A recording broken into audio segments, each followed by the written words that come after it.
على سيدنا محمد صلی اللہ علیہ وسلم. اما بعد. معزز اساتذہ کرام اور میرے عزیز ساتھیوں، السلام علیکم ورحمۃ اللہ وبرکاتہ. آج میری تقریر کا موضوع ہے نماز. اسلام کے 5 اہم ارکان میں سے نماز ایک اہم رکن ہے.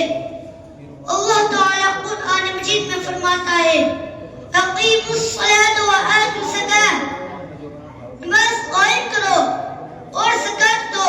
اور ارشاد ہوتا ہے ان الصلاۃ تنہی عن الفحشاء والمنکر، بے شک نماز برائی اور بے حیائی سے روکتی ہے.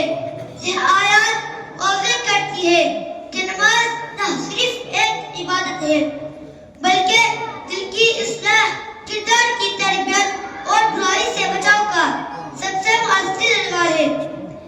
میرے عزیز ساتھیوں، جب حضور نبی اکرم صلی اللہ علیہ وسلم دنیا سے رخصت ہونے کے قریب تھے، صحابہ کرام آپ صلی اللہ علیہ وسلم کے گرد جمع تھے. دل بے چین، آنکھیں نم اور زبانیں دعا میں مشغول تھی. پیارے نبی صلی اللہ علیہ وسلم نے فرمایا الصلاۃ وما ملکت ایمانکم، نماز اور اپنی استطاعت کے مطابق جو کچھ ادا کرو. یہ آپ صلی اللہ علیہ وسلم کی آخری نصیحت تھی. آخری لمحے میں بھی جس چیز پر زور دیا گیا وہ نماز کی پابندی تھی. صحابہ کرام رضی اللہ عنہم اجمعین نے دل میں عہد کیا کہ نماز کو کبھی ترک نہ کریں گے.